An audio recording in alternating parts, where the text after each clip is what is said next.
Arby's, with locations in Charleston and Mattoon, are loyal supporters of Eastern Illinois University and this Bob Spoo documentary. Arby's menu include the classic roast beef and French dip, to the deli-style market fresh line of sandwiches and salads. Arby's, with drive-thrus at all locations. Arby's, we have the meats.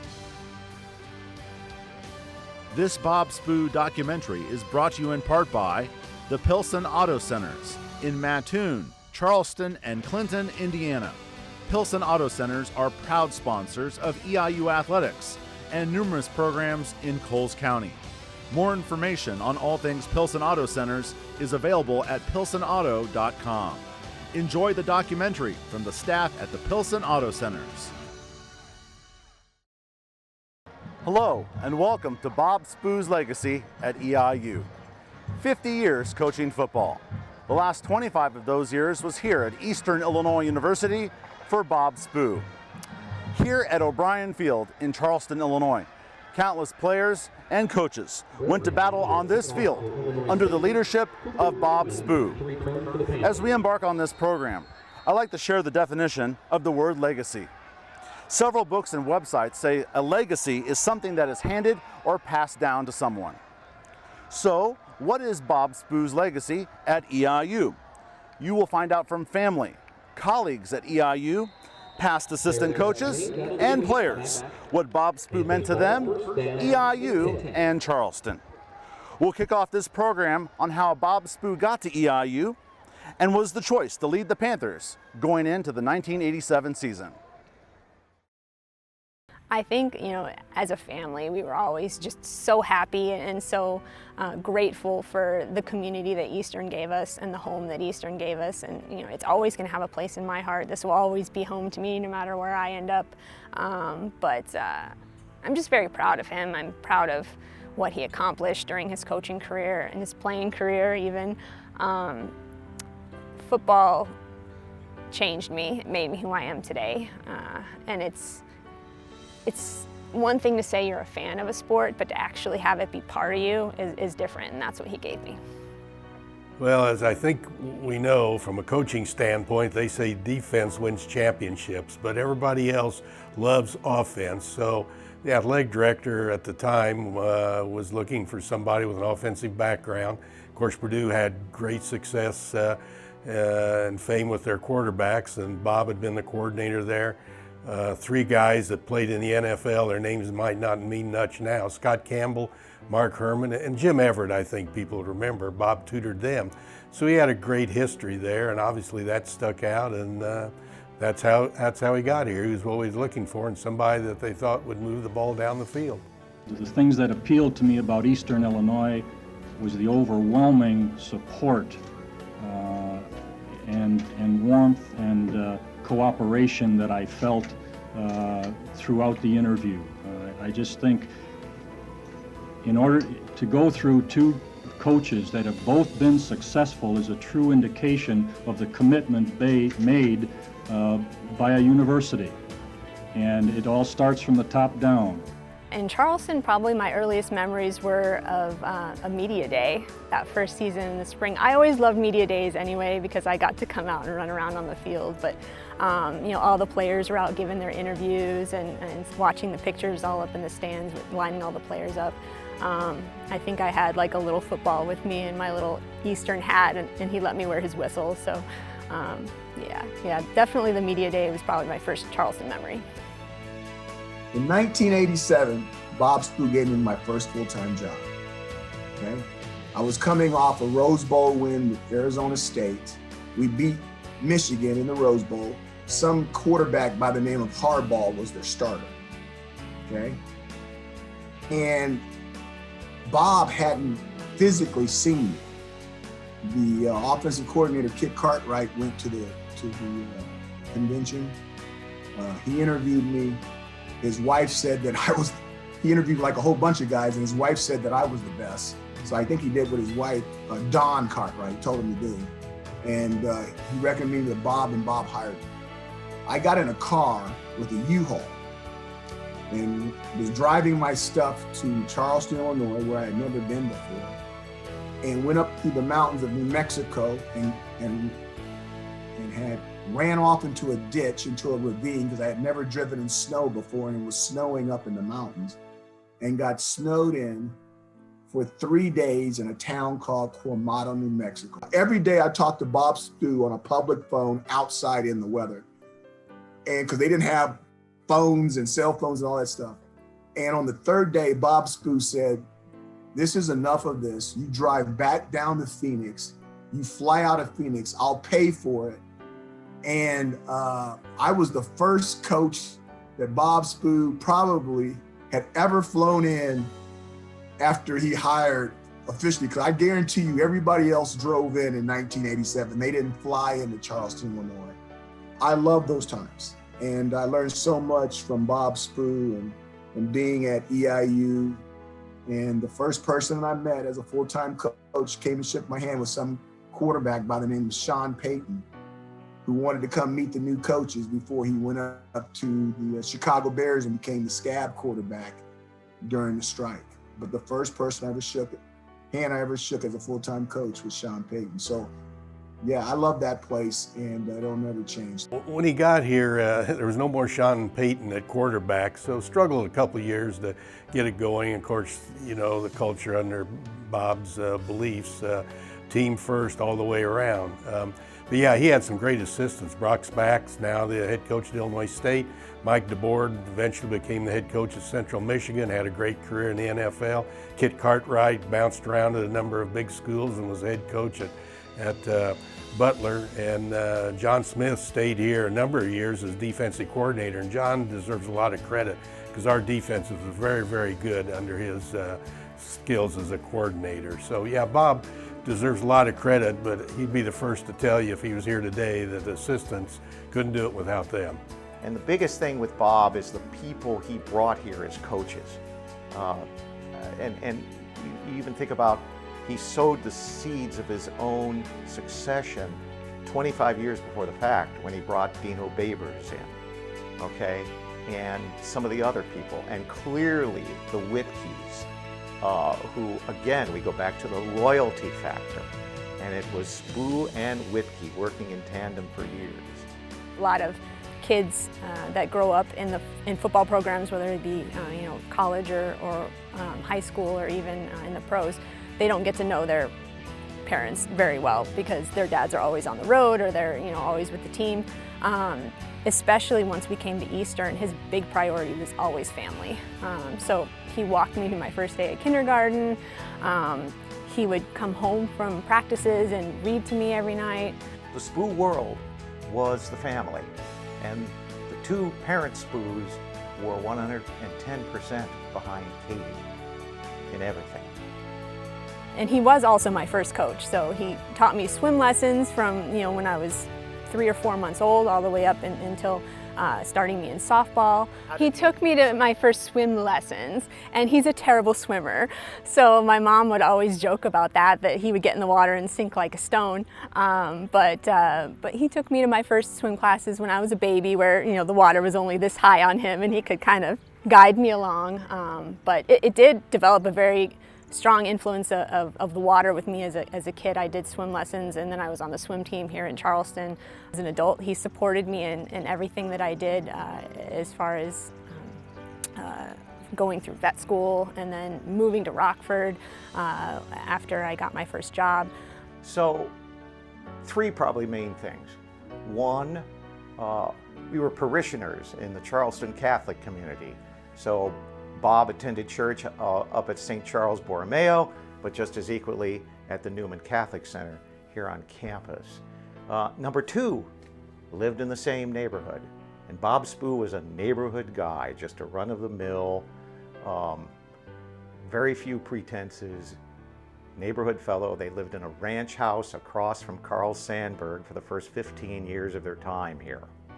And I lived around the corner. And Roy Whitkey lived down the street from me. So we would always see each other walking or around and in the same locale. Number 3, I had the additional tick box of I was a South Side Chicago guy. So I could talk the same language, knew the same locales and landmarks, and we knew we were part of the same tribe, although some 20 years apart in age. And between the three, that allowed for a lot of socialization, which Bob didn't do a lot of. In one word, incredible. A lot of fun, and I came in at a good time too, because when I came in there, we had guys who were just natural born leaders, guys like John Yurkovich, we had Eric Arnold at quarterback, we had Tim Lance back there, we had an offensive line that, that included guys like Brad Fichtel, who went on to play in the NFL. So just a lot of quality players on there. I didn't come in saying, okay, if I don't, start right away, because I came in, I was a transfer from a junior college, and I was bound and determined to try to win a spot on that team, whether it was the backup kicker, whether it was doing kickoffs, and everything just kind of fell into place. Everything fell into place, and wound up winning the starting job, being able to play so close to home too. My hometown, Decatur, Illinois. So I was only an hour away, so the parents could come and see me. The Panthers did great that year. We were just a well-oiled machine, as I like to call it. And we shocked a lot of people and did a lot of damage and had a lot of fun in the process. Eric Arnold was a quarterback. Eric had a strong arm. He was about 6'4", 6'5". He could see the field. And a play that sticks in my mind that we fooled people 2 or 3 times that year, and I never figured it out. We'd open with a flea flicker that would go 50 to 60 yards for a touchdown on the first play. I never figured out how the opposing defenses had not seen that. Maybe they didn't get the film of that game, but that sticks in my mind that we would shock people right from the start. And, between Eric's passing and that good defense, we got to the second round of the playoffs that year. Had Eric Arnold, of course this happened before I got there, but had Eric Arnold not blown out his knee and suffered a knee injury during his playing days, we might be here and, talk of Eric Arnold that went on to the pros. He was phenomenal, had a strong arm, one of the strongest arms I've ever seen. Matter of fact, Eric lives here in Atlanta, so I try to stay in touch with him occasionally and, just try to keep those lines of communication open. But he was he was one of those natural born leaders that I talked about. Could pick apart a defense, could read a defense for somebody, at that level. And he was he was phenomenal. Again, led us all the way to the quarterfinals. Nobody expected us to make the playoffs, let alone get all the way deep in the quarterfinals. Came within 6 points of moving on to the semifinals. I remember each and every field goal. At Idaho, I think it was field goal came in the third quarter after I missed one. And then when we went to Montana the second week in the frigid temperatures, the original, well, not the original, of course, Green Bay is, but the frozen tundra of Missoula, Montana. I think it was like 4 below zero, something like that, wind chill factor that day. I think 14 above, but about 4 below zero wind chill factor, frozen field. Was fortunate enough to kick a field goal that day as well. I was personally recruited by Daryl Hazel, who went on to, coach. He was running backs coach at the time at EIU and special teams coach. He went on to coach at Ohio State. Then he took over. He was a head coach at Purdue. So, you've got guys like him that, blaze the recruiting trail. You've got guys like Brock Spack, Coach Spack up at Illinois State, who, when I was there, was my special teams and, kicking coach. And again, just strong leaders. They built, they took boys and made men out of us. One of the things that I look back upon too is he stressed academics. And one way he did that is, and I don't know if it's still a policy today, you could not get a Letterman's jacket unless you had a 3.0 or above. And that was a huge motivator. I wanted that Letterman's jacket. He was just a man of integrity. He was his character, his genuineness, and Coach Spoo had that ability to tell you what you needed to hear, not what you wanted to hear. And him and I had a very, very good relationship. He had a lot of faith and trust in me. He saw something in me and was willing to give me that shot. And he enabled me to live out my dream of playing Division I college football. So I will forever be grateful with that. And again, he just had this gentle, off the field approach. When he was on the field and in practice, look, he was as competitive as anybody and wanted to win and expected a lot from his players. And if you messed up, he was going to let you know. June of 1989. And I went to a camp that summer at the University of Illinois, and I met a guy named Bob Spoo. And so that started my relationship with Eastern Illinois University. And so that led me to visiting campus in January of 1990. I knew from the first time being on campus and walking into the old O'Brien Stadium offices and seeing the differences people on the wall and meeting people that Eastern Illinois University was the place for me. It was an amazing experience. I had lifelong relationships. I met lifelong friends. I got my education. I met my wife there. I got my start in my coaching profession. It was always about the relationships and the experiences that we had as teammates and members of the football family. But it was an amazing, experience to sum it all up, playing football at Eastern. Integrity, humility. He was a genuine man who sincerely cared about the people that worked for him and the kids that he coached. So he was very demanding. He was very thorough. He was very detailed and expected you to be the same way. And when I say surprisingly demanding, he openly, both on the field and maybe with the public and so on, he didn't come across as a guy that was real demanding, but he knew what he wanted. There were certain things offensively that he felt very, very strongly about, and he expected us to feel the same way about him. He was also a guy that he let you coach, and he was a head coach that he had no ego. He'd rather have the spotlight on other people, both players and staff-wise. Coach was like a second father to me. And I think his ability to genuinely care and connect with people was something special. And not just, football players, anybody that he came in contact with, whether it was administrators, whether it was other coaches, whether it was parents, whether it was people in the community, and certainly members of our football family. But he always talked about certain things. Accountability was big with Coach, but A&I is something that I remember him talking to, the coaches about constantly, or the players about constantly. You'd hear him, A&I, Roy, he'd be talking to Roy Whitkey, our longtime offensive coordinator, and adjust and improvise, adapt and overcome, monitor and adjust. And to be honest with you, it's one of my core values of my program here at the University of Chicago. It's adaptability. When I talk to the kids and the families and the prospects, hey, it's about being able to adjust and improvise, adapt and overcome, monitor and adjust in any situation.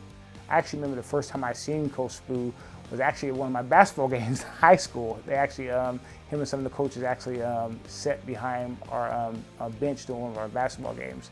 So I still remember that like it was yesterday. So I was always going to be grateful for him for giving me the opportunity to come to Eastern and play football. One thing I told Coach Spoo when I first got to school there was, even though I lived in Mattoon, I got to Eastern, there was a lot more on campus than I ever knew, even though I lived 10 miles away. So being a student there, there's a lot more going on than you realize, just being somebody from around there, just passing through town. Family and friends, people from high school, people I played against in high school from other surrounding towns got a chance to come see me play and support me. So that made it a lot easier to transition. And also it made it a lot more exciting for me. So I get to play in front of people that I played in front of for almost my whole life. I didn't get any other offers. For sure, no other Division I offers, and really no other. I was either kind of here or Division III Simpson College, which is about 30 minutes south of Des Moines. Those were my real options, and Coach was probably taking a risk with a 185, 90-pound, 6-foot linebacker from Central Iowa that wasn't that fast and whatever, but it all worked out. And like I said, I know I'm not the only guy. When Tony got inducted in the Hall of Fame, and we spent some time with him that weekend and his buddies, and a lot of them had that same story. He saw somebody that he really felt like, hey, this is somebody that, and again, probably some of those things beyond just what we did on the field, but that he saw that he was willing to take that risk. So thank goodness he did. The one thing I would, you think about with Coach is how consistent he was, and how he just expected so much from us, from himself, from his coaches. He had had a high, very high character. There was probably a time period where that became even more of a premium in terms of guys that they recruited and maybe sacrificed a little bit on somebody that maybe wasn't as big, tall, or fast, people like me, but maybe that came from programs and embodied some of those same, principles of living that Coach definitely embodied and lived. When you get on the field, there's a great high level of intensity that came from him that I think helped guys like me to know that, hey, that's the expected level of that, that intensity and competitiveness was really, he embodied that.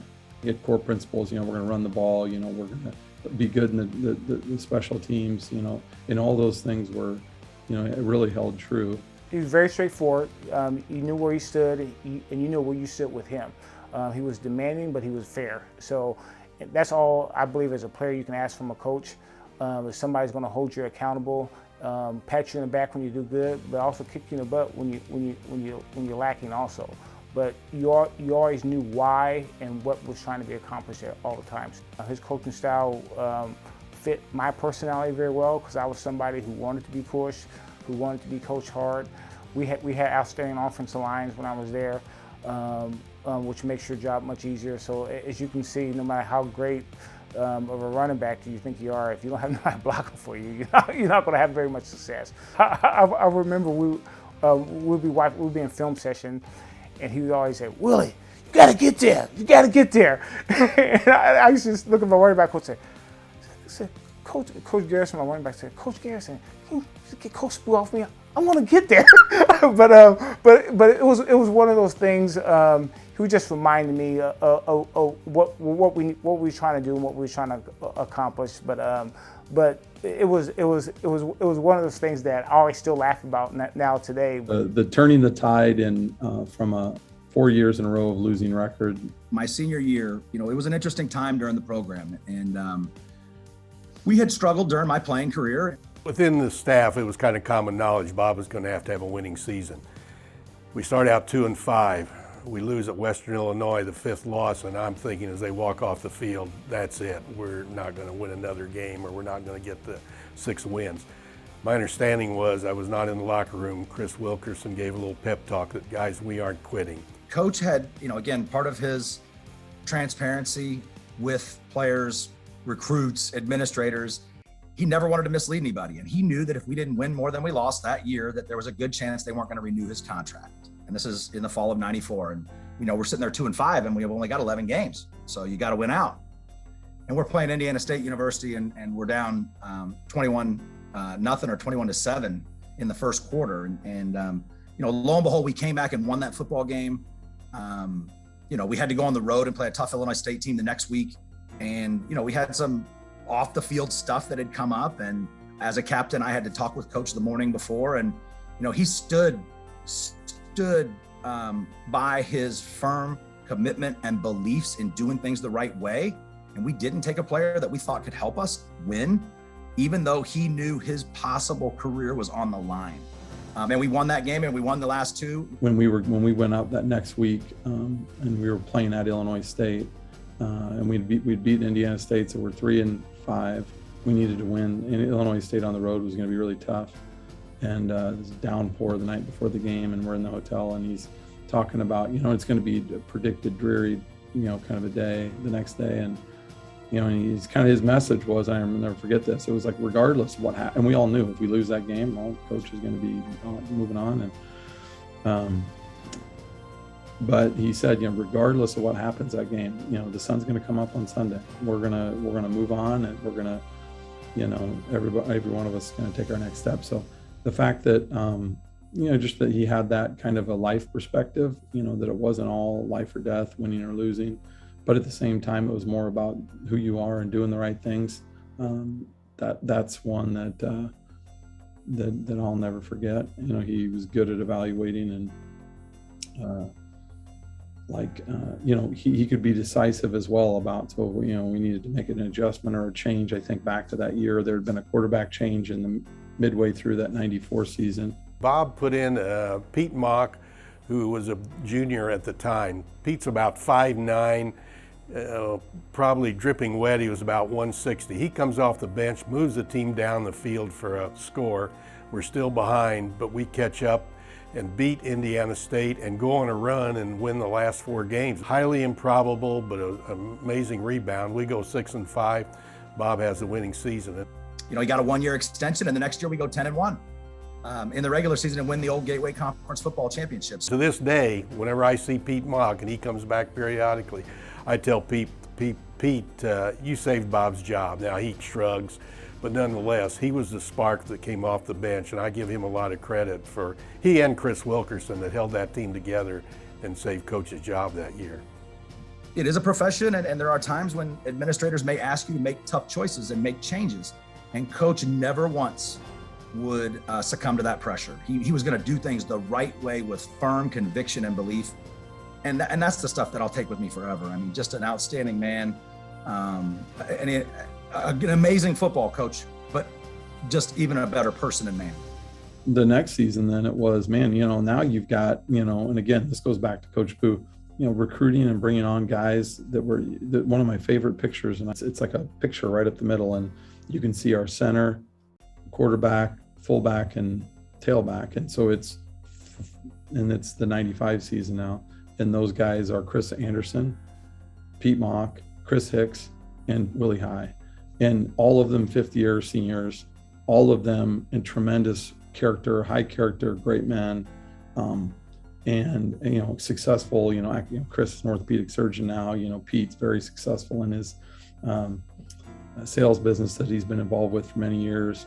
Chris, of course, Hicks is on the board of trustees at EIU, and Willie is, you know, not only served in the military but now is very successful in construction management. The thing I remember about that team is how close we are. We were, so not only was we at practice together, but we was always hanging out with each other off the field too. So I think it started our freshman year when we got there, and it continued until actually today. So we're all still very close now, and I think that was the missing ingredient, or an ingredient that actually made us successful, was how close we were and how we trusted each other. I go back to coaches, you know, Clancy Barone, who's now the tight end coach for the Bears. He had been brought on, I think 2 years before that. Clancy came in, and his connections to the West Coast and the junior college. We have a whole bunch of great guys, you know, that came, very successful guys, you know, Travis Hunterberg and Terry Butler, Tom Hess, Bob Rosensteel. I mean, guys that were also Chris Zarka. I mean, some of these guys are John Moyer. Some of these guys are like Hall of Fame, like in the Arena football or Canadian football, and it was because of, you know, Coach Spoo expanding his scope with his coaches and bringing in Clancy, and to go out the way we did, we were glad that we went out on top, winning a conference title, and that was a real highlight. So, at the end of my senior year, Coach had approached me and said, "Hey, have you ever thought about coaching college football?" And I said, "You know, no, Coach. I've already passed the state of Illinois examination. I've got reciprocity in Indiana. I'm finishing my student teaching over at Mattoon Junior High School." Anyway, he said, "Hey, why don't you come over this spring and try it? I think you'd have a bright future as a college football coach." And so, again, things happen for a reason. I haven't done anything other than coach college football since graduation. This is my 27th season coaching at the college level. I stayed on staff, obviously, in Charleston for 7 years immediately, starting with the fall of '95. We had some amazing teams and some great times. You know, 6 winning seasons in 7 years, 2 conference championships in 2 different conferences, 4 NCAA playoff appearances. It didn't hurt that Tony Romo was our quarterback those last 4 seasons that I was on staff in Charleston. But my time there established my firm philosophical foundation of how to coach a football team and how to build relationships with players. So it was an amazing experience, and one that I'll never, ever, ever be able to repay Coach and his family for those opportunities. Ramin, for me, going that far away from home, I grew up outside of Dallas, Texas, a little town called Flower Mound, suburb of Dallas. So going away to Eastern, that far away from home really forces you to grow up. So I really think the foundation of who I am, and it kind of starts a lot of it at Eastern Illinois. I met my wife there. She's from Charleston. She was a cheerleader at Eastern Illinois.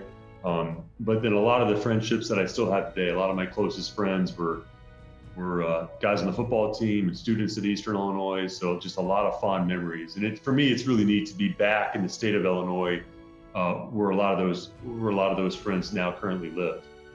Our tight ends coach here, Clancy Barone, was with me at Eastern Illinois. He recruited me there, and now he's on our staff. So talk about a small world. And we were talking about Coach Spoo this morning as I knew you and I were going to be talking, Ramin. And I just think integrity, honesty, discipline are all traits that he had. And Coach Spoo, like, he had this big booming voice, right? And in front of the team, it could be a little intimidating, and he was very consistent. He was always consistent.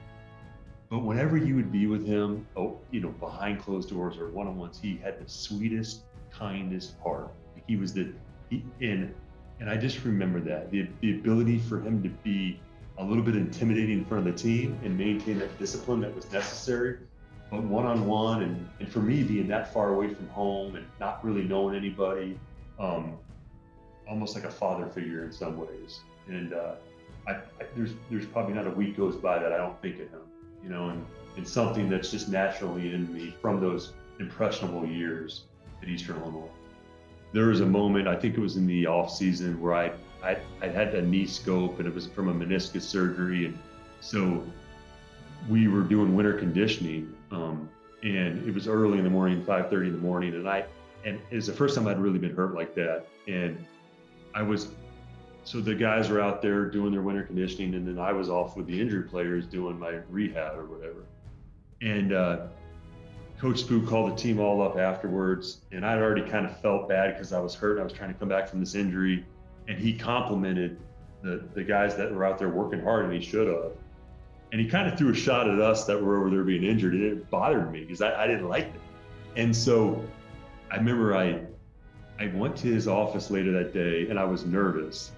And I went in there and I knocked on his door, and I nervously went in there and I said, "Coach, I know that's not me, and I want to, and I kind of want, I don't want to be lumped in with those guys. You know what I mean? That's."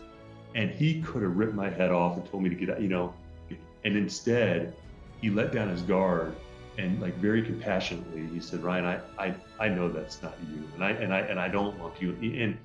And I don't know, Ramin, there was just a moment where that's the human side of him, and he has this rough, booming voice but that's a moment where it was just him and I one-on-one in his office, and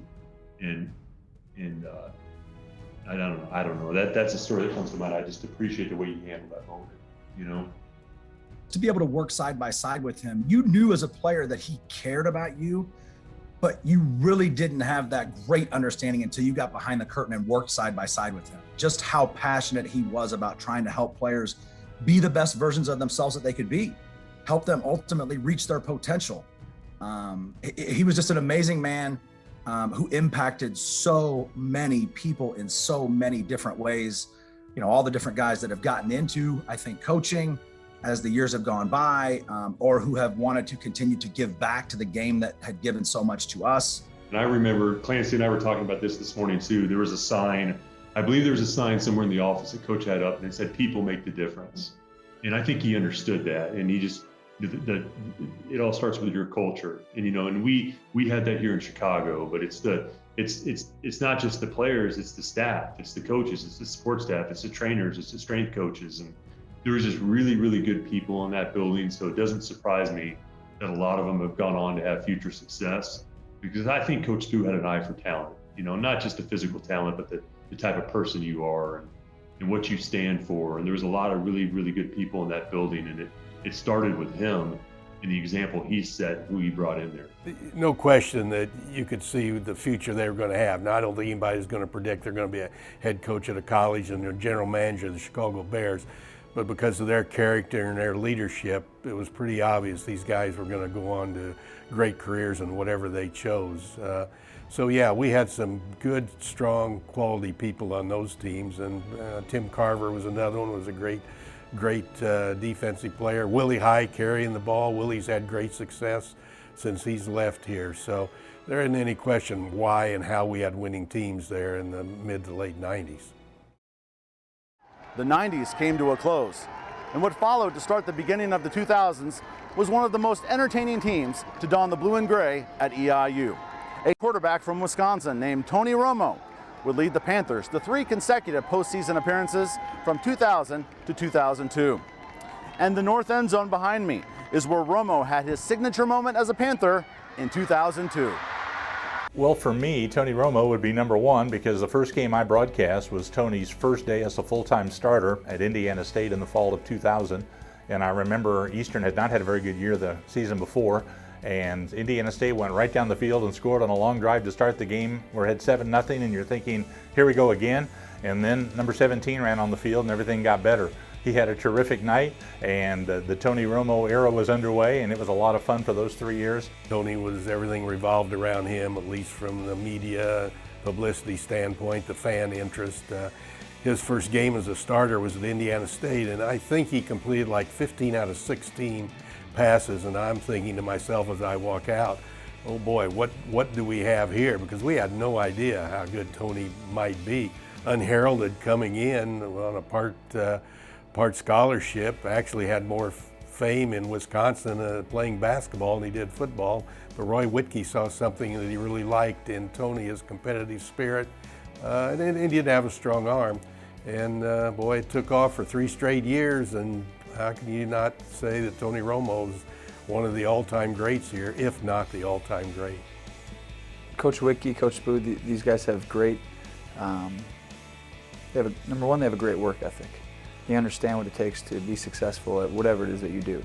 So they instilled that in me pretty early on, and I think, you know, another area was their ability to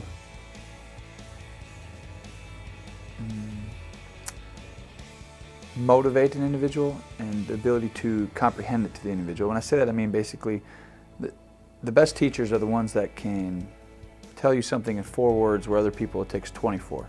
So I was able to, you know, they're very good at, when they wanted something done, to get it across to you in a very short manner and quick manner that you were able to use quickly.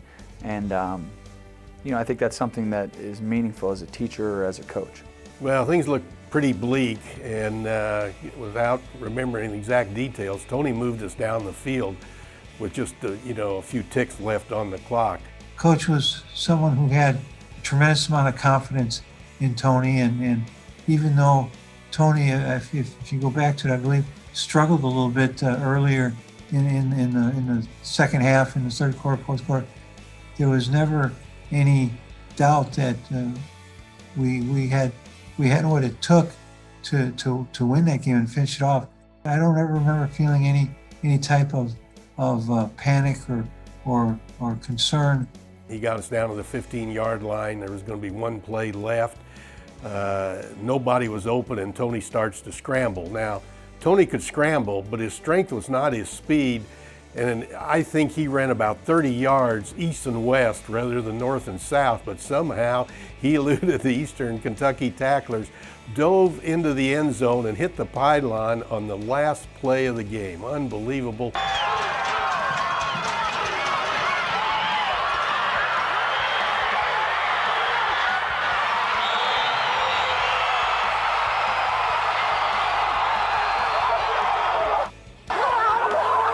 I can just remember the euphoria from the guys and the team, everyone sprinting down to the end zone and going crazy, getting the win. And I think, you know, things like that stand out when you look back on your career and when you look at the times that you really enjoyed and the reasons why you work as hard as you do.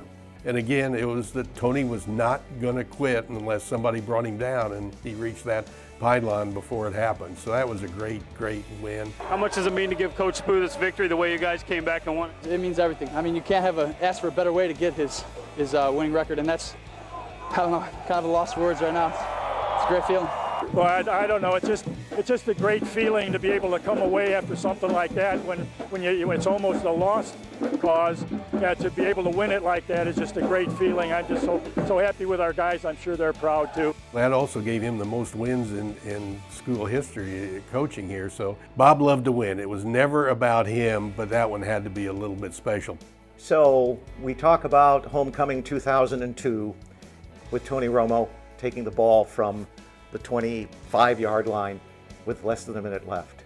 It's Bob Spoo's 100th win in his career here. It's homecoming, and you already have a party atmosphere going, and everybody's going nuts. Bob Spoo decides that how he's going to celebrate this is to head to Mattoon after the game and have a spaghetti dinner with his wife and daughter and me, because I just happened to cross paths at the right place. It was just a reflection of his simplicity of what was important and what was frivolous. Okay, he's with family, he's with friends, and he's enjoying an Italian dinner alone. Okay, didn't need anything else in life. We had a good season that year. I think we'd won about 3 in a row, and after that, we ripped off another 3 or 4. I think we were 8-3 going into the playoffs. After a pair of losing seasons in 2003 and 2004, Bob Spoo and the Panthers bounced back in the latter half of the decade, with 4 of the next 5 seasons resulting in postseason appearances. Those teams were a little more, I would say, defensive oriented. They didn't have a star quarterback, so they had to have a little bit more depend on the defense and have the offense manage the game. The defense was really strong, though. They played smart football. They didn't turn it over. They didn't beat themselves with penalties, and they were very opportunistic and just kept on rolling there, even though they didn't have the All-American quarterback anymore. The special teams struggled for 1 year in there, and then he fixed that the next year, and the special teams went from poor to great, and that really played to that style as well. I think it really kind of hurt him to have a bad year in special teams. This was in the middle 2000s, and he brought in a special teams coach for the first time in his career, Jeff Choate, who went on to be a head coach and a big-time college assistant, still active. And Jeff did a great job, and Bob fixed the special teams that way. He had so many great coaches there. He had so many great people that he mentored and came through there and went on to do big things. And I knew that when I got there. So just for the fact that he gave me an opportunity to coach on his staff meant the world to me. And knowing what he had done and what he had accomplished, I never took that for granted. He was really, really good about that, letting you coach, letting you manage your position group and do what you needed to do. But then also he would come to you with constructive criticism in a way that that was really easy to take. Like he would sit back and observe and watch you, and then he'd come back in with some critiques, after practice or when we're getting ready to watch film, he'd have something to say. And obviously when he did, it meant a lot. He would interview 3 people for an open position. He'd bring guys in, we'd spend a day with them. He'd interview them all day. We'd be in there as a staff during the interview. We'd have lunch with them, we'd have dinner with them, we'd send them on their way. And he hired some great coaches that way. Just because he spent time, there's a lot of guys out there who will hire their friends, people that maybe worked with. Coach wanted to hire the best coach, and he would do a thorough search every time there was a position on his staff. I think when people were interviewing somebody coach for Bob Spoo, they already recognized what kind of a person that had worked here, the experience they had, the mentoring from Bob. So they didn't have to check a background to know the type of person they were getting. I'm guessing he never once talked a coach out of leaving if he thought it was a better situation for him and his family. He just recognized the situation that we were in here at Eastern. He was going to get them, mentor them, and they were going to move on. Mark Hudson left after the 2006 season, I believe, and went to Tulane. And so we're looking for an O-line coach, and coach he wanted me to help lead that search for him. And I mean, we had a book full of resumes, and him and I, we went through them. We called references, and we did our diligence. We brought 3 really good ones in and interviewed them, and ended up hiring Jeff Hoover. He did a phenomenal job until his unfortunate passing, but that was just the way he did it. So I'm not surprised, because he was always thorough with his searches, and he brought in great coaches and great people too. He wasn't going to bring bad people onto the staff. He had a very good eye for people, and I think he hired outstanding people, and that's where it started.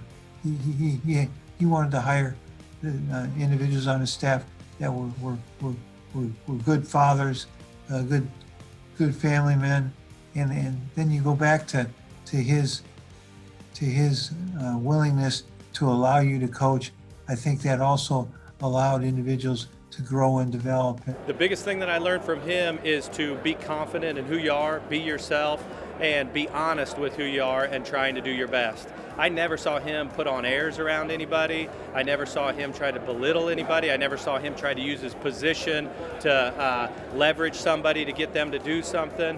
He was honest in who he was. He was complimentary in the people around him, and he was the same guy every day in and out of the building. And that's a challenge for young coaches to do. But I think to myself, using his example and how successful he was and saying, no, it can be done the right way, and you can keep the same principles with being humble and being loyal and still be able to be successful in this profession.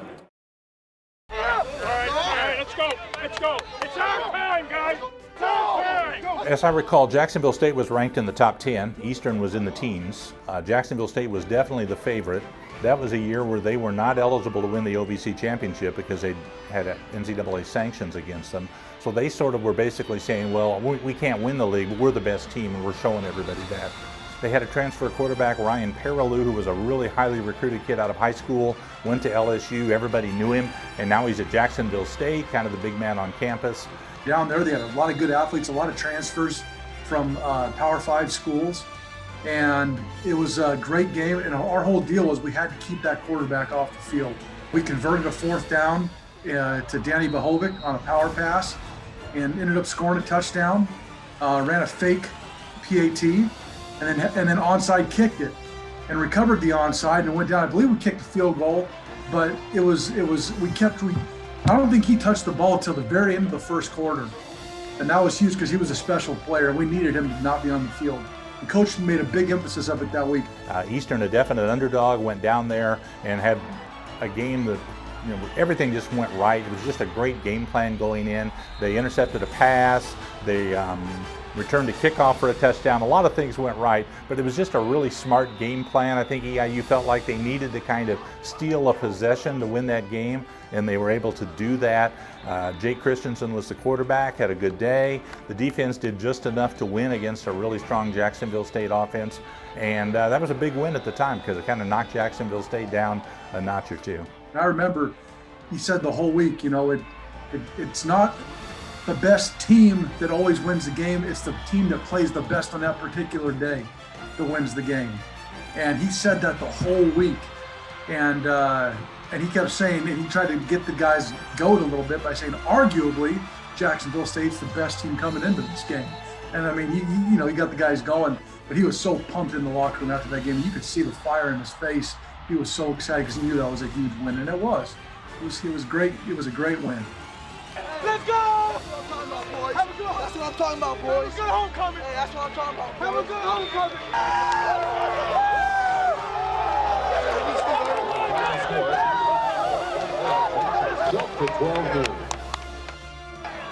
Okay, coach.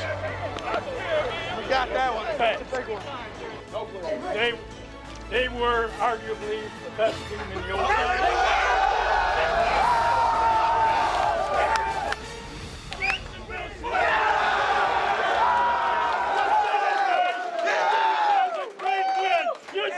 You did it as a great win for Eastern Illinois. We're going to win the championship. The Garoppolo era, the team's record wasn't that good, but you could see Jimmy Garoppolo was an up-and-coming talent, had a lot of upside to him, and Bob did a great job handling him in his first couple of years at Eastern. I always considered Bob to be a quarterback whisperer. He was really good at working with quarterbacks, picking the right one, mentoring them, helping them along, helping them grow. There was a time when Jimmy Garoppolo was a freshman that Jimmy wasn't playing very well and got pulled out of a game, and it was really kind of questionable if Jimmy should still be the quarterback going forward or if he should maybe be replaced. And I remember Monday of the next week, one of the first things Bob said was, Jimmy Garoppolo's the starting quarterback. He stood behind him, and certainly that was the right choice.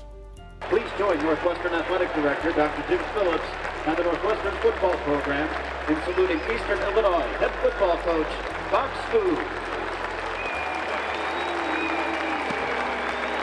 It was just incredible, his tree of coaching. I mean, he'd been coaching for so long and in so many different places. And with coach turnaround and player turnaround and GA turnaround, it's just amazing how many people he had worked with and how many people he had influenced. Just to think about, it's kind of like the 6 degrees of Kevin Bacon, except for with my dad. He knew so many people and worked with so many people that almost everyone has a connection to Eastern because of him. A remarkable run. We were just counting 5 EIU presidents with Bob Spoo, 5 athletic directors, 5 U.S. presidents. Reagan was the president when you were hired. There's no way in '87 you could begin to foresee a run like that.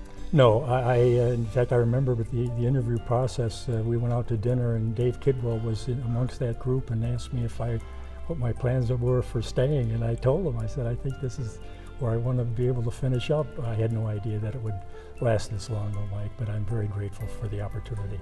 There have been some remarkable players that I remember, probably more than games. Tim Carver comes to mind immediately.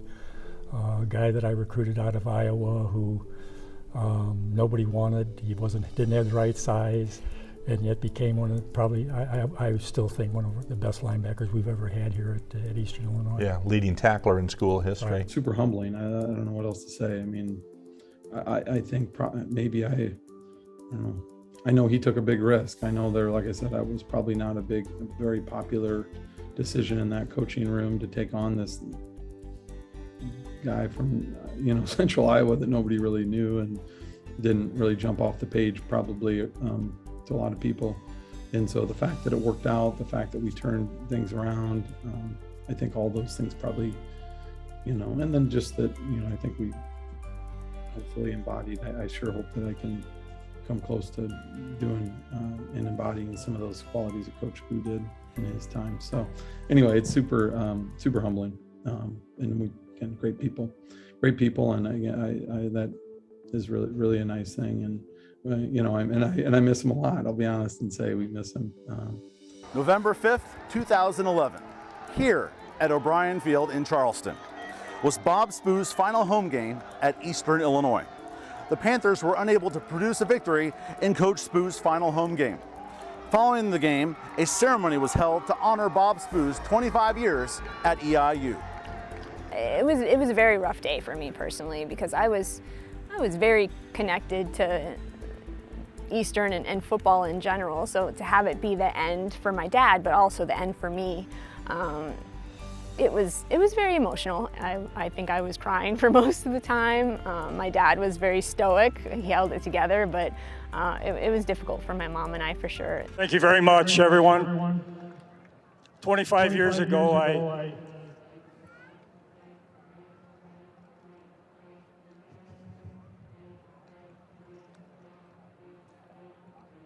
I came to this great university, and I want to thank the students, faculty, and staff for your support all these years. To the current and former players, many of whom traveled great distances to be here, I thank you for your dedication. I think our goal was, once you entered here, you left a better person. I hope that's the case. If so, we succeeded.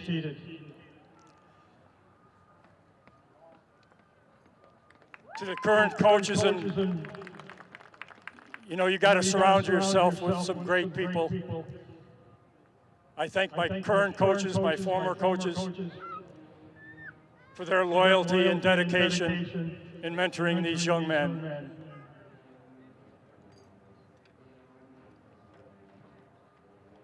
To the Charleston community in general. Again, 25 years ago, I never knew I lasted, but you've helped me grow as a person. Most of all, I want to thank my wife and daughter for their love, patience, and sacrifice all these years.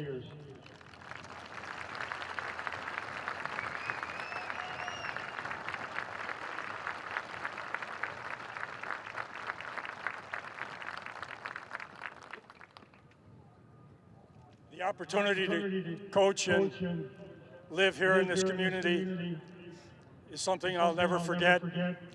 I will always be a part of it. I have no plans on going anywhere else. I will dedicate whatever you want me to do. And just to paraphrase General Douglas MacArthur's speech to the Joint House of Congress, old coaches never die, they just fade away.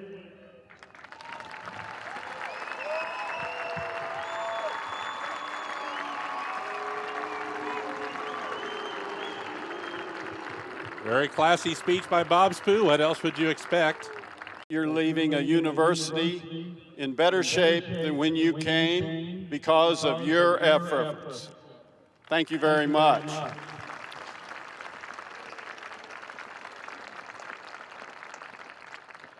You know, the fight song says, "We are loyal, EIU. We are loyal and true." No one is more loyal to EIU than you. Thank you, Coach Spoo.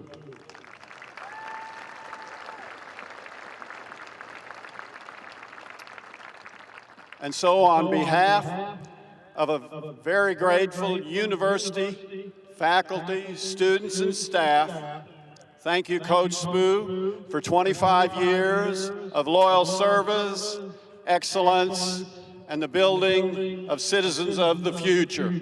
Thank you very much.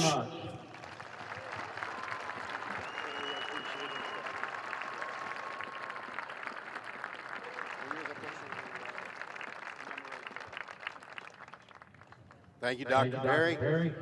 Now, will everyone please direct their attention to the east side of the stadium and the Lance Fieldhouse wall. Being unveiled is a banner celebrating Coach Spoo's 25 years of service to Eastern Illinois University and the coaching profession.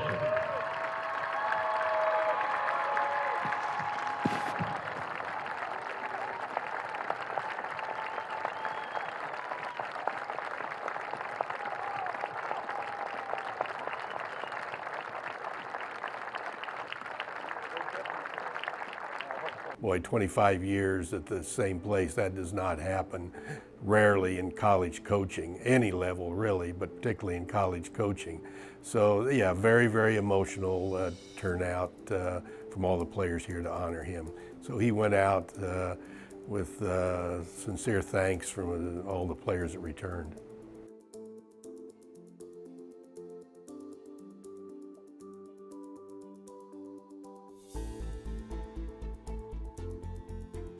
I had just got to a point where I really didn't think I was going to become a head coach. And in my mind, I had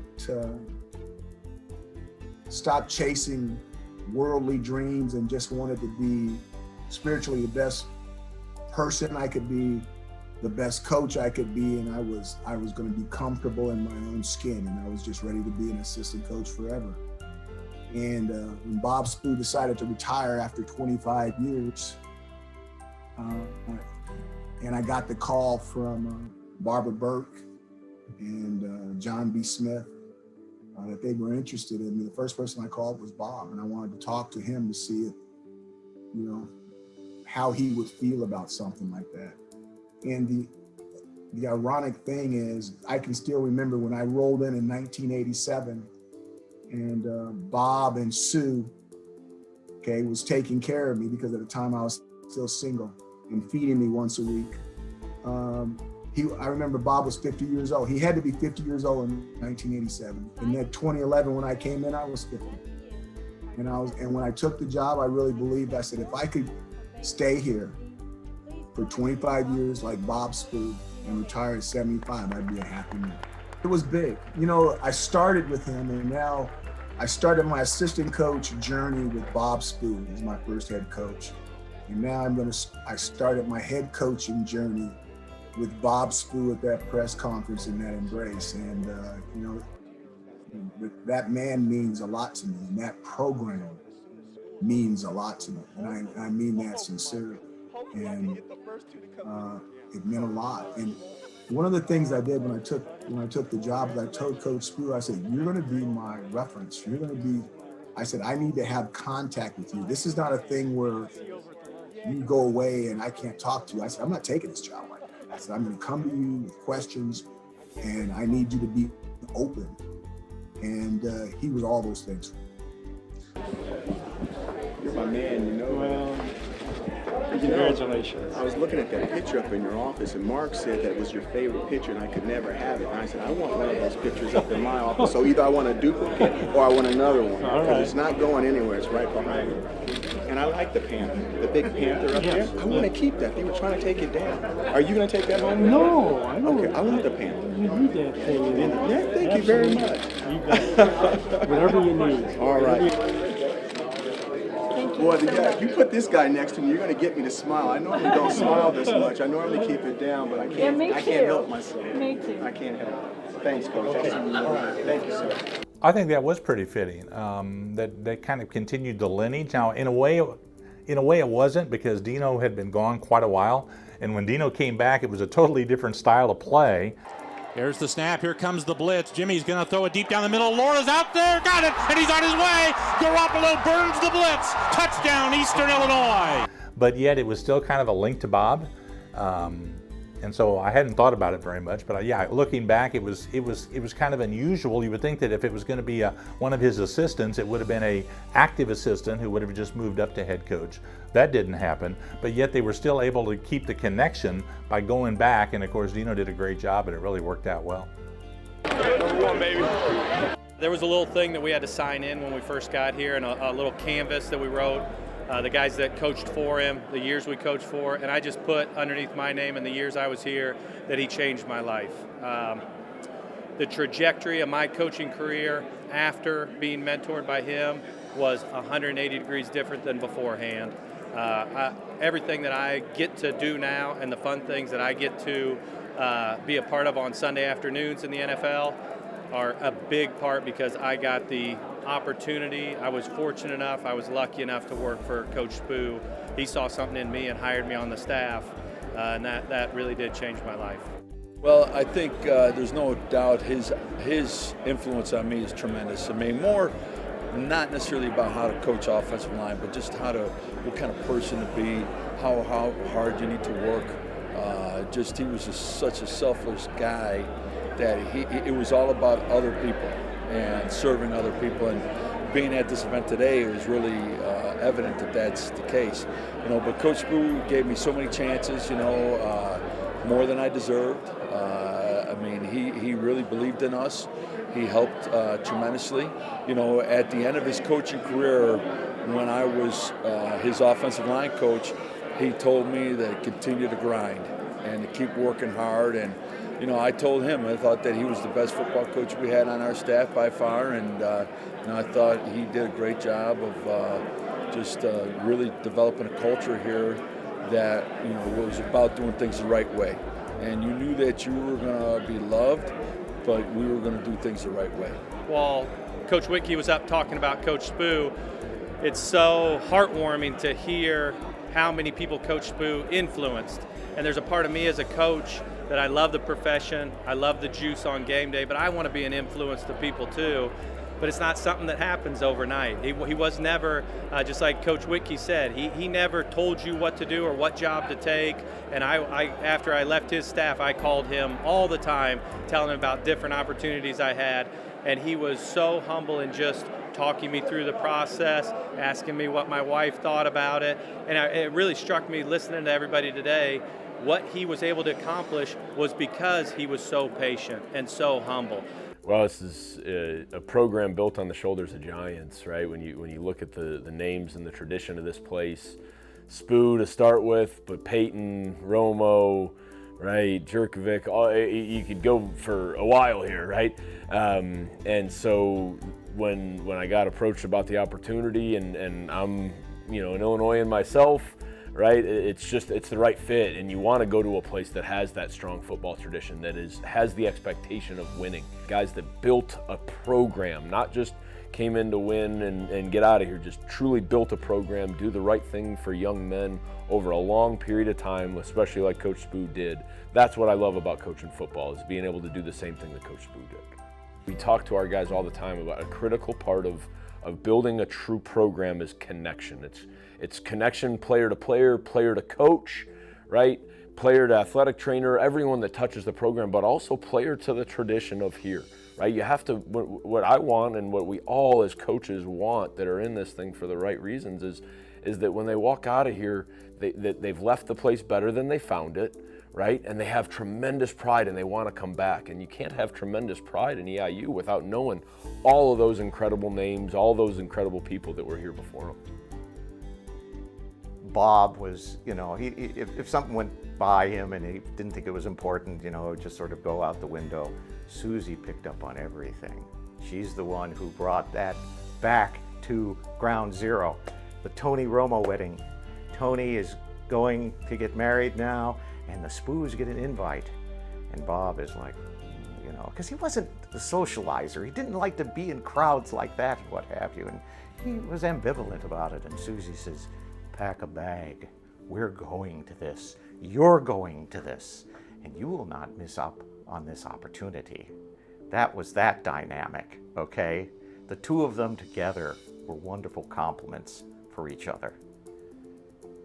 We kind of would joke once in a while, just because anytime you have a head coach, you know, you get to know the intricacies of his personality sometimes, and they're always very tough in their own way. And you know, we always would have one thing we'd do with some of my friends, and we'd be like sitting there, and it's funny because we were going to run a surprise onside one day, and you know, Coach Spoo gets up there and he just starts screaming. He's like, "Surprise onside!" You know, and it's like it's really not a surprise anymore now that you've sat there and yelled at to everybody, but. So we throw that out there every once in a while. Well, football was pretty all-consuming for him, so he didn't have a lot of hobbies. Pretty much all of the coaches and players will attest to the fact that he was an avid crossword puzzle guy. He loved music, so he always had his iPod on. I think that was one of the greatest gifts my mom and I ever thought to give him, was his iPod, so he could listen to all of his music. And then he was very involved in our church, in the church choir. For many years, I think people may not have known of Bob. He loved music. He loved to sing. And he spent more than 20 years in the church choir at St. Charles Borromeo. Okay? So we have the Easter Vigil, and there are people who have been candidates to come into the church, and that's when they're initiated. One of the initiates this particular year, which wasn't that long ago, was a fellow named CJ, and he was a player on this team. He didn't know that Bob was in the choir. And so CJ's up there with the rest of the candidates, and we go through various scripture readings, and on one of them, Bob was going to speak from scripture.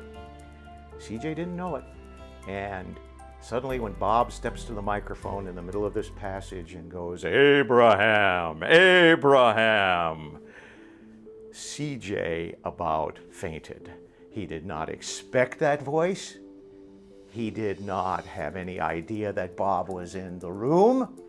And Father John, who was in charge that night, said that you saw CJ's eyes and his whole body tense up, and he thought that he was going to faint right there. So from that point on, Bob was always known in the choir as the voice of God. I've been in it 35 years, and I know who has the second best voice as a coach I've ever heard. And I've told that guy repeatedly, "You got the second best voice I've ever heard as a coach." And he's like, "Who's number one?" I said, "The scariest voice I've ever heard as a head coach is Bob Spoo. And it will always be Bob Spoo." When he took that voice and came from the gut, from the diaphragm, and he wanted to project, and man, he could make everybody, you know what, their pants all the way across the football field. But he was a big, golly, I can't even think of the word, just seeing him on the field and what he meant to team and what he meant to other men. He was a gracious person. I miss him. There's a lot to be said about the loyalty that Coach Babers has showed us, you know, and I know Coach goes back to his tree, and back in '87 he was on that staff with Coach Spoo, but he's been very loyal to me and Coach Whitkey and our families, and it's really neat, you know, and just other guys that I've coached with. I mean, there's so many that came through there. I mean, you got Bobby Babich with the Bills right now, and They had a great season. Matthew Smiley's with the Bills. Jeff Choate's co-DC at Texas. He did a great job at Montana State the last couple of years. I mean, they're just, that could go on and on. There's so many great guys that have been through there. I was blessed because I heard war stories from a lot of other colleagues at schools where it's tough to work with a head coach in football and basketball. And I had it so easy, I can't even believe it, with Rick Samuels in basketball most of those years. And then Bob Spoo also. Bob would be willing to do anything I would ask with the media. Now, I'll qualify that by saying that after football losses, if I had to ask him to go any distance to a meeting room, he would rather have crawled on his belly through broken glass and fire to go meet with the media after losses. But that was the only time I ever really tiptoed in to ask him to do anything. But whether it was, he would always find time during the week, willing to do the coaches show. We did that at 7 a.m. on Monday at WEIU, whatever kind of social engagement. He wasn't happy, I shouldn't say wasn't happy, he didn't enjoy playing golf, but he went to all the golf outings, shook all the hands. He was a great ambassador for Eastern whenever he was asked. Can't say enough good things about him in that regard. If I ever was a head coach, I would probably follow the same model that he did and hope that he would, be looking down from above going, Ray, that's the way I like it. That's exactly how I taught you. And that soft Coach Spoo voice that he had. So he was just, like I said, he was a great role model and a great mentor for, whether husband, supervisor, coach, whatever.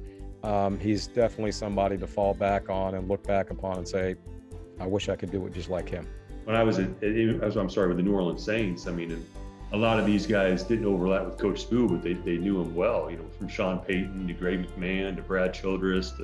There's just a lot of guys that have come through that university that have achieved a lot of great things in the NFL. But when I think about Eastern Illinois and I think about what I learned and kind of some of the things that are instilled in me, it starts with Coach Spoo. Having the same coach during that, that long of a period of time. So to connect, from guys going back to the, late 80s, mid to late 80s, really 86, 87, all the way up through, Jimmy Garoppolo and guys that played into the, 2010s. It's is pretty awesome to have all a common thread being Coach Spoo. And as we would do the introductions and make note of who the head coach was on the other side, because Bob would never let me go if I didn't say who that person was. But then I'd make sure that I'd get into the right mood and I'd say, and for Eastern Illinois, from Purdue, Bob Spoo. And over time, the crowd joined in as sort of an echo to that. And I got to do that for well over 15 years, I believe, in the time from 87 to 2005. And, it meant something that a fellow that I knew was successful, succeeding here, true to what he believed in, and, made the place better. Yeah, it's really nice to be able to stay in touch. The Whitkeys, of course, were a major part of our family for a very long time, so they are probably still the closest to us, or to me at this point now. Rock Bellantoni, Steve Farmer, Dino Babers, I've occasionally talked to. All those guys and all the players are really very supportive, especially now that both of my parents are gone. They're always checking in on me, making sure that I'm doing okay and interested in what I'm doing, and I try to do the same, following, a lot of the players have kids of their own now that are coming up and playing football and playing other sports, softball and things like that. So it's neat to see how far we've come in the last 20 or 30 years. I think it's a legacy of success on the football field, but also this kind of understated, high character off the field. Just a relentless worker who had a lot of character, a lot of class, wasn't really trying to grab any spotlight. It was substance over style, which is somewhat unusual in today's world.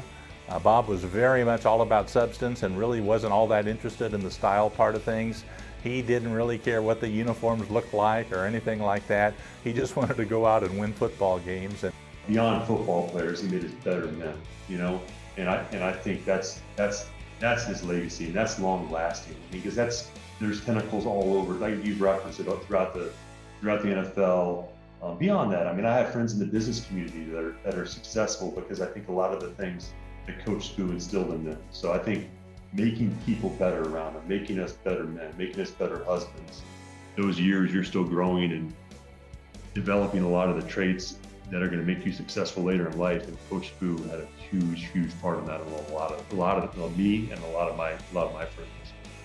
I got to meet a lot of guys from other areas. If you look at the success they've had outside and once they left EIU, I think that's going to be his legacy. I know football only lasts for so long, but the education that you get there, the lessons that you learn while you're there, those want to stay with you for a lifetime. I think that's going to be his legacy, is who the people that we became after we left EIU.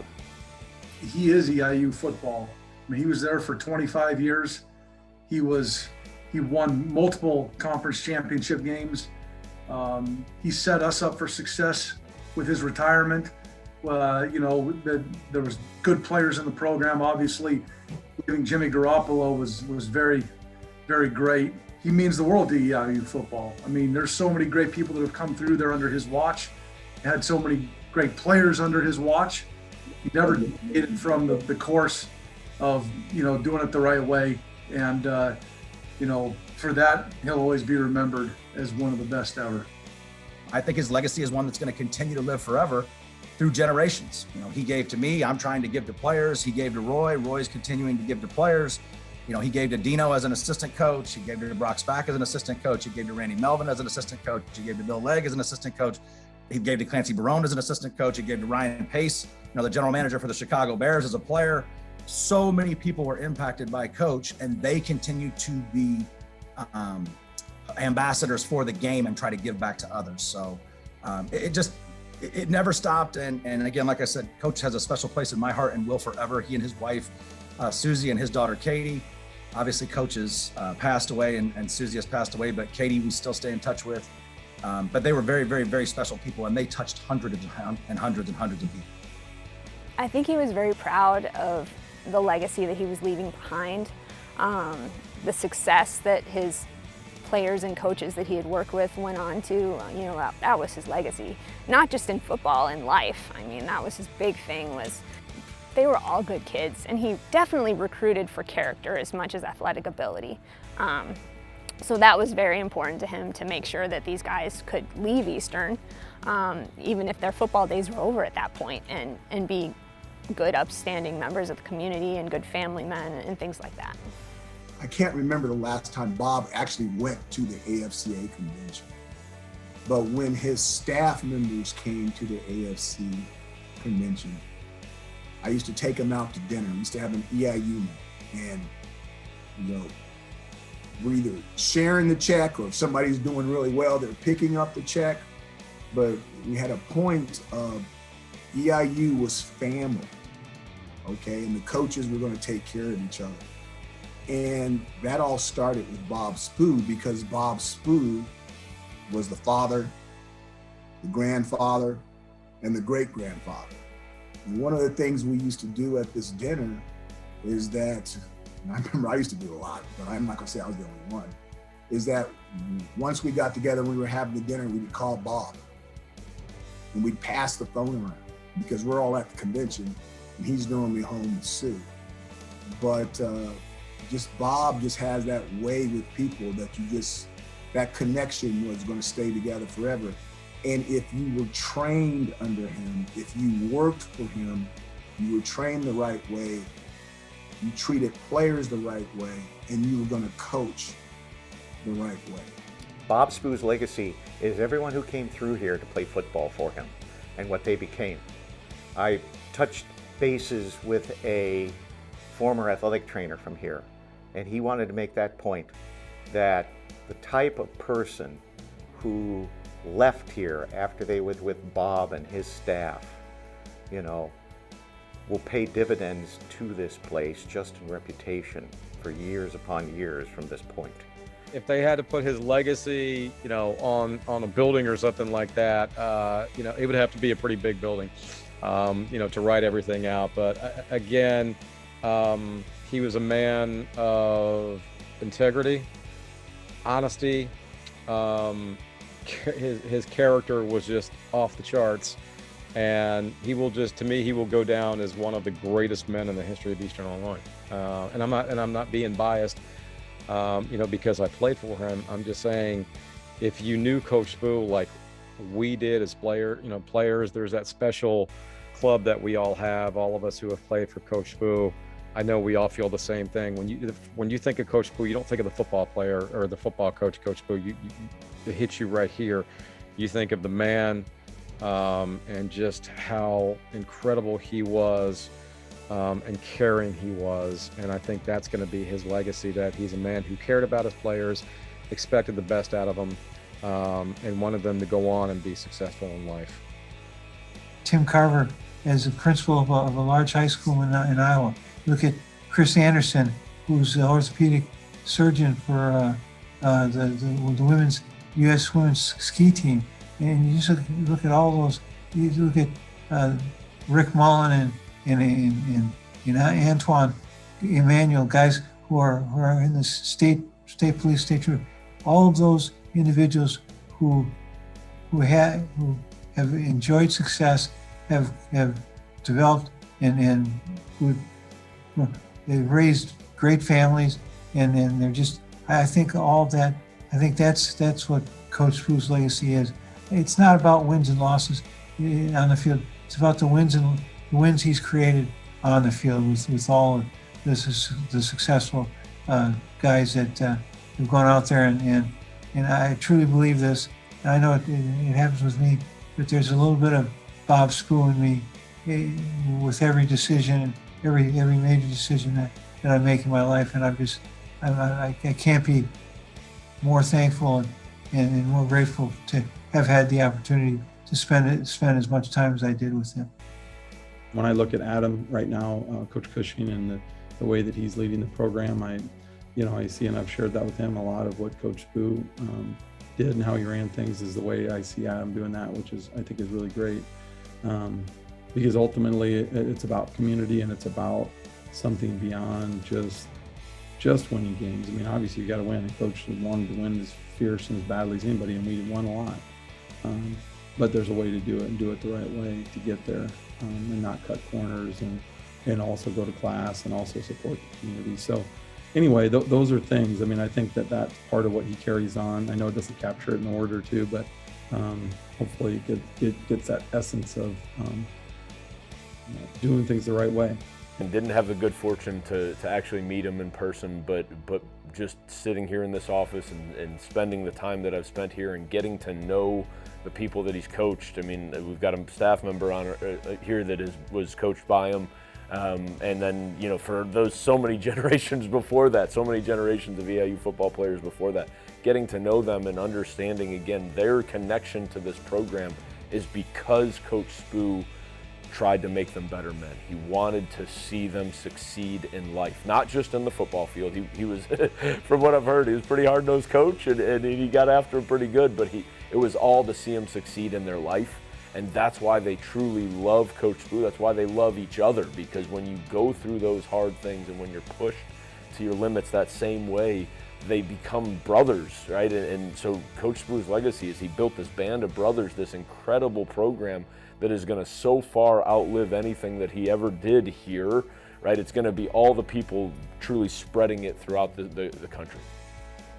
25 years is a long time, more wins than any other coach, all the playoff teams, but doing it the right way, being part of the community, great, as I said, a great ambassador. I think that, I hope that everybody would say the people they have the most respect for are their parents. It's getting a little tough now, Next to my parents, I have no more respect for anybody than Bob Spoo. He's my friend and I miss him. And there you have it. Bob Spoo's legacy at EIU was the people around him, how he impacted them here at EIU and prepared them for their next journey after EIU.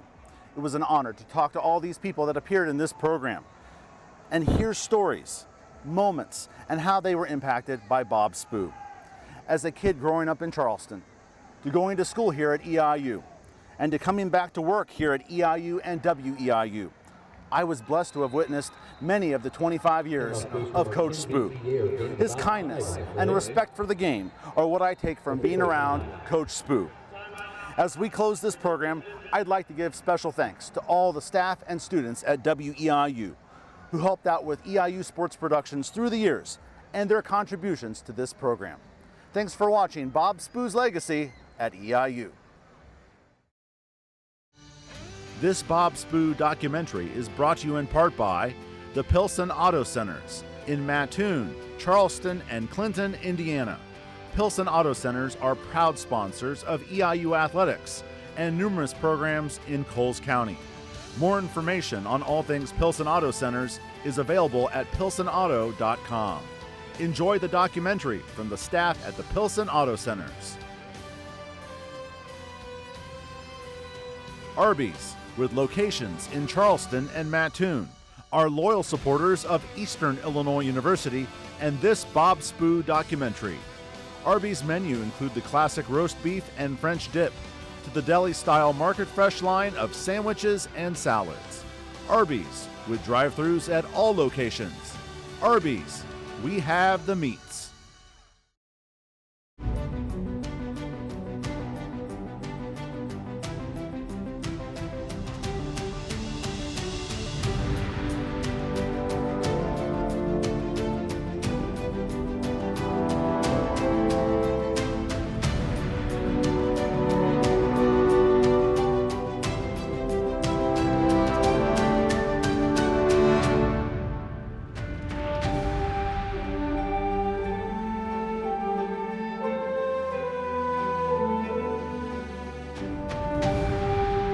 We want the members of our team to be highly motivated competitors who are successful and have been labeled winners, who are willing to be coached to maximize their potential and to envision themselves only as champions.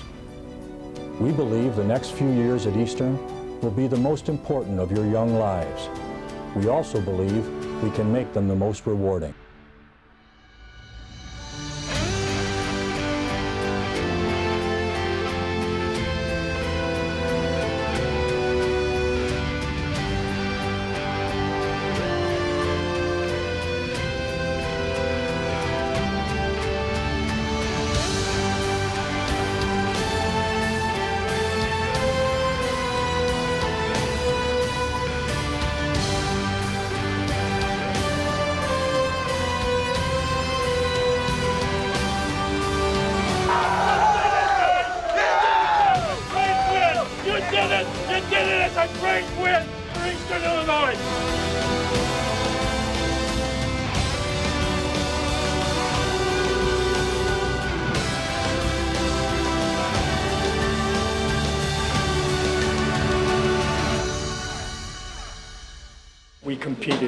We competed hard and won some and lost some. But the players, I thank them for their loyalty, their dedication, and their commitment over these past 25 years. It's been a great run.